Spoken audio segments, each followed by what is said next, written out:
Seguimos con nuestra clase de contratos. Entonces, yo les había dicho, cuando estábamos pensando las palabras que definen los contratos, que piensen en contratos que ustedes llevan adelante, o contratos, les había dicho de hoy, que hayan hecho el día de hoy. Y esto es porque cuando hacemos esto presencial, los que vinieron en transporte público tienen un contrato. Por eso hacía tanto hincapié en que el contrato no necesariamente es el papel. En el transporte público hay un contrato, no nos queda alguna prueba. Antes era el boleto, ahora será la información en la tarjeta SUBE. Ahí hay un contrato.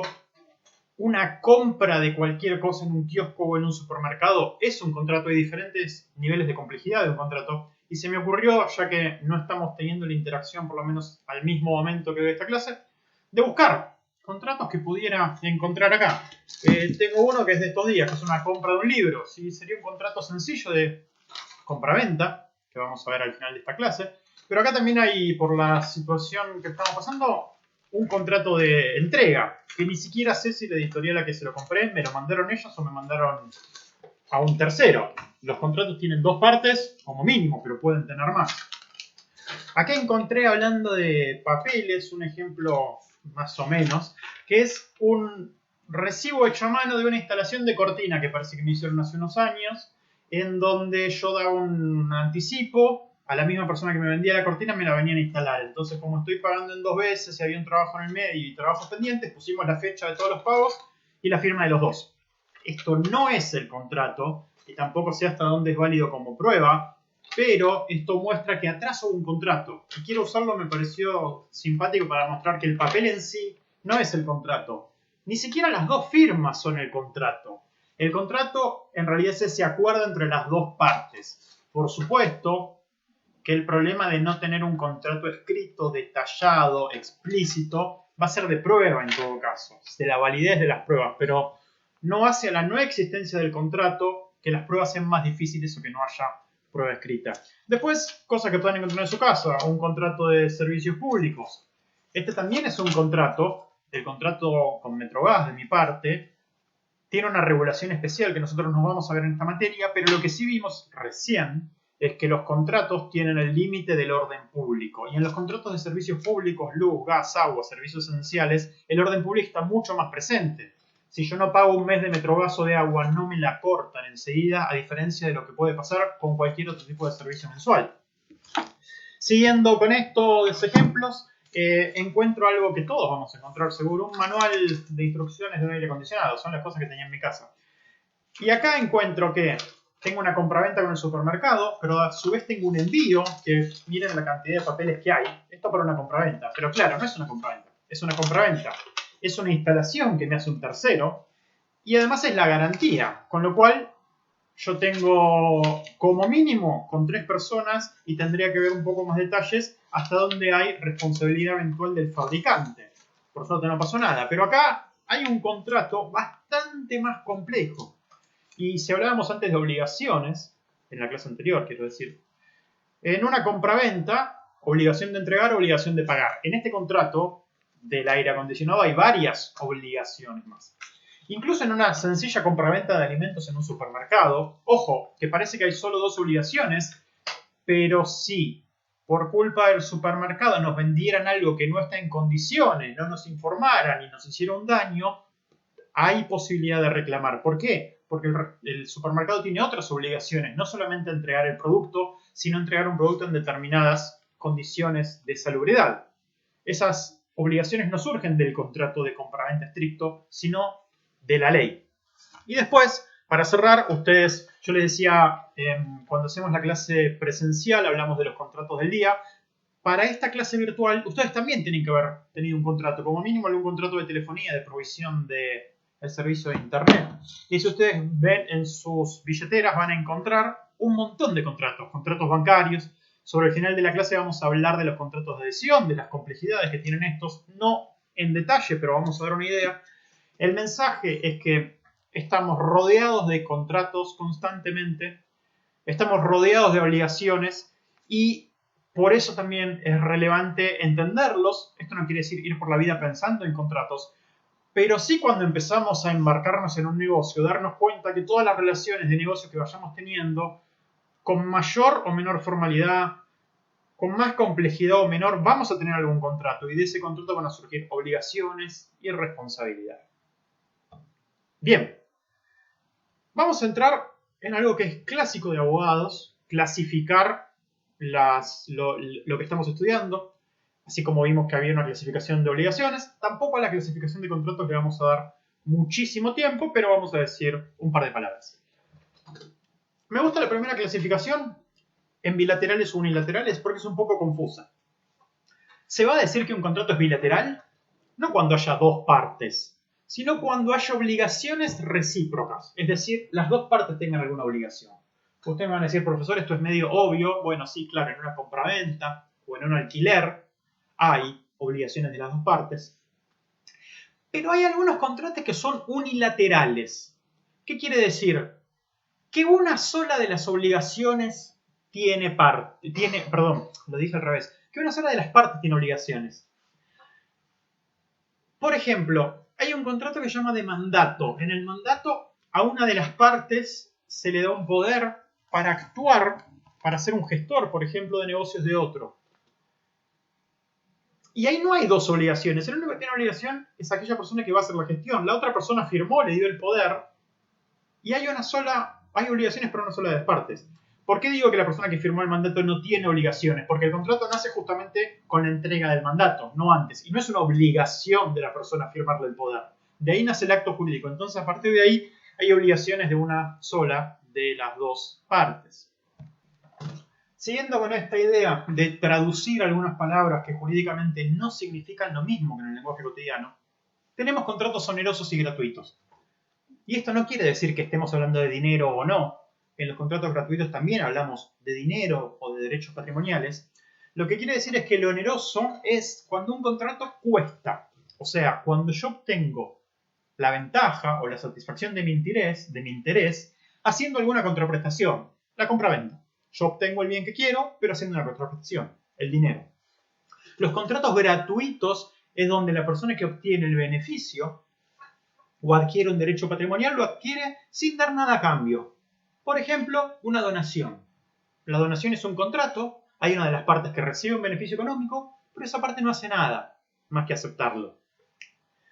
Y la última característica, que va a ser la más relevante, y esta última característica sí va a tener importancia en los análisis que hagamos, y eventualmente si ustedes para su trabajo final eligen algún contrato real, esta última clasificación va a ser importante. Vamos a clasificar los contratos como típico y atípico. La palabra tipo en derecho quiere decir que hay una tipología jurídica, un marco regulatorio que me dice cómo es ese contrato. Vamos a ver lo mismo para sociedades. El tipo societario es cómo es esa sociedad. En los contratos, vamos a decir que un contrato es típico cuando está regulado por ley. Ya sea esa ley, el Código Civil de la Nación, o una ley especial. Hay leyes especiales para los contratos de arrendamiento rural, para los contratos de leasing. Más allá que últimamente con la reforma del Código Civil y Comercial se hayan incorporado, nosotros tenemos contratos regulados por el Código Civil, que no es más que una ley, es una ley muy importante, pero sigue siendo una ley, y contratos regulados por leyes específicas. Y seguramente ustedes pueden pensar otros ejemplos de sus trabajos de contratos por leyes específicas. El contrato será típico cuando tenga una regulación legal o atípico cuando no tenga regulación de ninguna ley. Y la última frase que pongo en gris es: alguien me puede preguntar, pero profesor, ¿cómo es que hay contratos que no tienen ninguna regulación de la ley? Bueno, justamente por lo que vimos en la clase de obligaciones, en la introducción y al principio, hace un ratito en esta misma clase. Nosotros venimos diciendo con mucho énfasis que el principio es la libertad de contratación y la libertad de negocios. Que mientras yo no haga algo prohibido expresamente, puedo hacer todo lo que quiera. Dentro de ese todo lo que quiera hay un gran universo de contratos regulados. Pero hay otro universo de cosas que no están reguladas, que no tienen una ley que las estructure o que las limite particularmente y que tampoco están prohibidas. En ese marco yo tengo libertad de contratación. Les pongo un ejemplo que ha sido polémico en Capital, por ejemplo. Las plataformas de servicios, Uber, por ejemplo. En Capital está regulado el servicio de taxis. Pero no está prohibido Uber. Entonces hubo una discusión legal respecto a si la utilización de Uber tenía que encuadrarse en el servicio de taxis y por lo tanto el Uber no encuadraba perfecto y estaba prohibido, pero otros decían, escuchen, no están haciendo ninguna actividad ilegal, es una actividad legítima, tienen digamos, si circulan cumpliendo las leyes de tránsito, para la actividad comercial que están realizando no están haciendo nada prohibido, por lo tanto debería estar permitido. De este hay varios ejemplos y en general esta zona que les decía que está donde está la libertad de comercio por fuera de las actividades regulares suele ser la zona de los emprendedores, la zona de las cosas novedosas y se tiende luego en muchos casos a buscarle algún tipo de regulación a estas novedades. Pero en Argentina los contratos atípicos son válidos. Quizás vamos a tener el problema justamente cuando haya un problema. Está permitido. Les decía, perdón, que en un contrato atípico quizás tengamos problemas jurídicos justamente cuando haya un problema económico. ¿Esto qué quiere decir? Si yo tengo el contrato regulado, voy a tener los límites de ese contrato o lo que puedo hacer o no más definido por ley. En un contrato atípico tengo más libertad, pero también es verdad que cuando haya un eventual problema entre las partes, quizás sea más difícil definir quién saca ventaja o quién tiene la razón en un eventual conflicto llevado a los tribunales. Y siguiendo con esto, hay otra clasificación, y esto, si ustedes agarran un libro de contratos jurídicos, les puede llevar tranquilamente 100 o 200 páginas. Clasificación por función económica, es decir, cuando un contrato es de cambio o de préstamo, o se le llama contratos de displicencia a los de apuestas. Yo apuesto a que, y no es un juego de palabras, la apuesta en esta cátedra es que no nos detendemos mucho en estas cuestiones porque la clasificación no es que no es interesante, sino que los efectos de aterrizar la ley en la realidad no cambia mucho. Nos ayuda a entender, nos ayuda a aprender lógicas jurídicas, pero la clasificación por sí sola no cambia. Lo que cambia es lo que les decía hace un instante, si tiene una regulación específica o no, o si por clasificar este contrato de determinada manera yo le tengo que aplicar algunas normas o no, o si determinado contrato por entrar en esta categoría tiene una excepción a un impuesto, a una prohibición, etc. Eso es lo más relevante en esta instancia. Vamos a seguir viendo, vamos a empezar a ver contratos y terceros. Vamos a seguir con los contratos y sus efectos en los terceros, en aquellos terceros que no son parte del contrato. Nosotros vimos que los contratos son acuerdos entre partes con efectos económicos para las partes, pero también hay efectos económicos que son para terceros, definiendo terceros como aquellas personas que no son partes del contrato, pero que se pueden ver afectadas por ese contrato. ¿Cómo es esto? Nosotros recordemos que hay derechos que surgen de los contratos y además que la propiedad o el patrimonio, como vimos en la clase anterior, es la prenda común de los acreedores. En este caso los acreedores son esos terceros que son extraños o que son acreedores de los contratantes. Entonces, el contrato afecta en algún sentido, para mejor o para peor, el patrimonio de las partes de ese contrato. Pero cuidado, porque un acreedor de una de las partes del contrato tiene como garantía de su crédito el patrimonio de las partes del contrato. Entonces ahí es donde aparece alguna afectación. Le quiero pedir que hagamos una pausa ahora para con este esquema de terceros que no son parte del contrato, nos imaginemos, qué terceros pueden ser perjudicados por un contrato o qué terceros pueden ser beneficiados por un contrato. Si les costó esto de pensar los terceros y el contrato, les doy una pista. Pueden dejar por un momento de lado los perjudicados. O lo pueden pensar el que se anima casi como una cuestión de fraude. Pero si se trabaron ahí no hay tanto problema. Pero sí hagan un esfuerzo en pensar cuándo un contrato puede beneficiar a un tercero. Es decir, aquellas dos partes que acuerdan o que firman el contrato no son quien al final se va a beneficiar de ese contrato. A ver si así se les ocurre algún ejemplo. Vamos a ver cuál es la respuesta o las ideas a esto. Los terceros beneficiados del contrato, y un ejemplo bien claro, en donde se ve claramente, redundancia, perdón, los beneficiados que no son parte del contrato. Es el caso del seguro de vida. En el seguro de vida, Tomen el ejemplo sencillo de los seguros de vida que vienen junto con cuentas bancarias, con algún otro servicio financiero. En el seguro de vida, las partes que firman, si a ustedes les ha pasado firmar alguna vez, lo firman ustedes como clientes del banco y el banco o la aseguradora. Y hay un renglón en donde uno puede elegir un beneficiario y si no, directamente son los herederos forzosos, los herederos por ley, que es un tema que nosotros no vemos porque es derecho civil estrictamente. Ahora bien, el heredero, sean padres, cónyuges o hijos, no es el heredero, perdón. El beneficiario del seguro de vida, quien cobra ese beneficio en caso de que ocurra el fallecimiento, no es una de las partes del contrato. No es ni usted, ni ustedes, ni el banco. Estos son los que firman en las partes del contrato de seguro de vida y el beneficiario es un tercero que no es parte del contrato. Algo similar pasa con los contratos de transporte de mercaderías, ¿sí? De alimentos o de ganado, pasa esto, de hacienda. Hay una persona que entrega la carga y hay un empresario del transporte que lleva esa carga. Pero se la entregan a un tercero, al supermercado, a la carnicería, a quien sea. Y ese tercero no es parte del contrato de transporte. En el contrato de transporte las partes son quien entrega los bienes, que es el que paga por el transporte, y el transportista, que presta el servicio de transporte. Pero termina entregando la mercadería en un tercer lugar. Perdón, quise decir, termina entregando la mercadería a un tercero.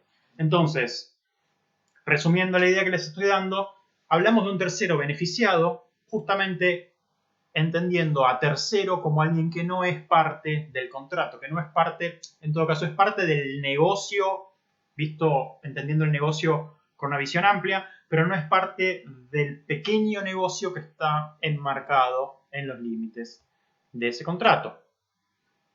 Ahora bien, entre los terceros perjudicados, aquí en la diapositiva no está dicho explícitamente, pero un tercero puede ser perjudicado del contrato retomando este concepto jurídico del patrimonio como garantía de los acreedores.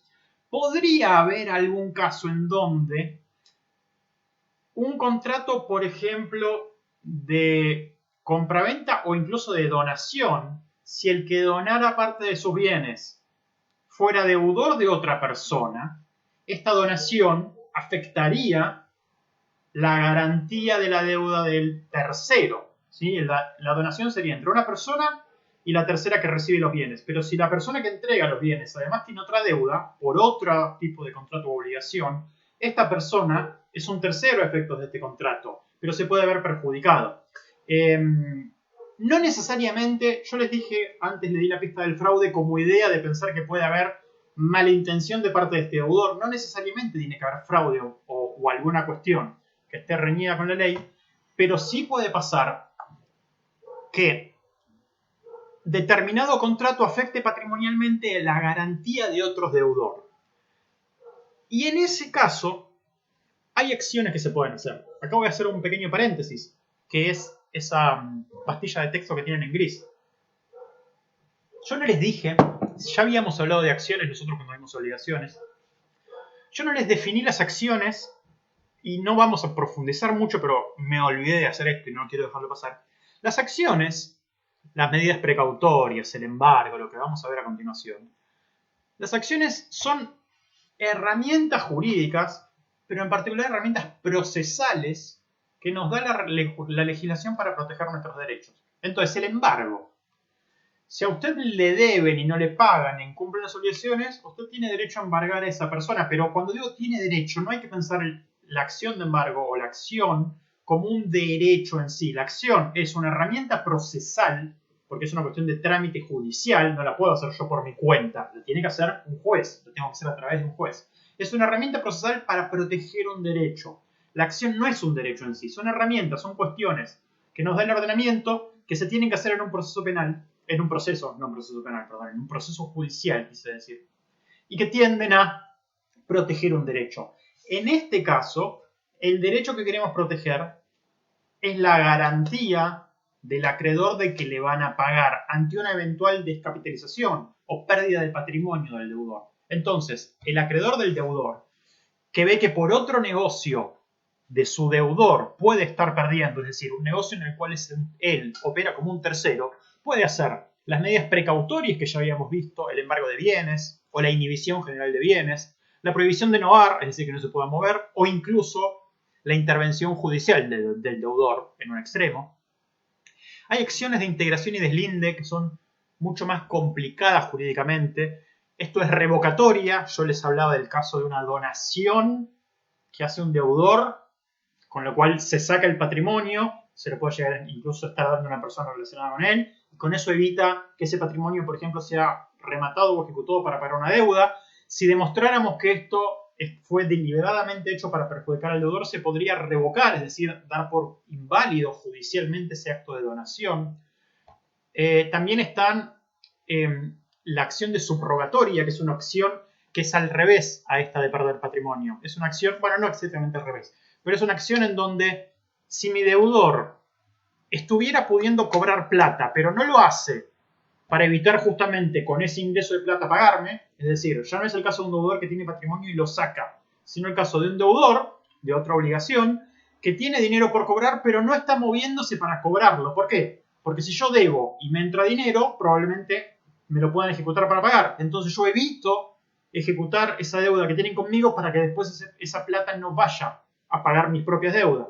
En este caso hay una acción de subrogatoria que implica que este deudor se subroga, es decir, toma la posibilidad de su deudor de ejecutar la otra deuda. Por supuesto, todo esto es estrictamente judicial, lo tiene que ordenar todo un juez. No vamos a ver para nada los temas procesales, pero sí conocer que existen estas herramientas procesales para proteger el patrimonio como garantía de mis deudas. También existe la capacidad de separación del patrimonio, esto es, si un inmueble, por ejemplo, fuera la garantía de un crédito hipotecario, yo podría deslindar ese inmueble del patrimonio de esa persona para que en los demás negocios que haga esa persona, si tuvieran que hacer una ejecución y la deuda hipotecaria fuera anterior, el bien quedara fuera, ¿sí? Todo va a tender a proteger el patrimonio como garantía de los acreedores. Y por supuesto también las acciones de ejecución y liquidación, es decir, subasta, por decirlo fácilmente, para cobrar el crédito. Todas estas son acciones para defender los intereses de ese tercero, afectan al deudor de ese tercero, pero en última instancia también van a afectar a la contraparte del deudor, porque en algún sentido el tercero, que no se mete en el contrato pero que está siendo afectado, tiene acciones para atacar el patrimonio de esta persona y por supuesto eso va a afectar a los negocios. Hacemos hasta acá y en el siguiente video arrancamos con formalidades.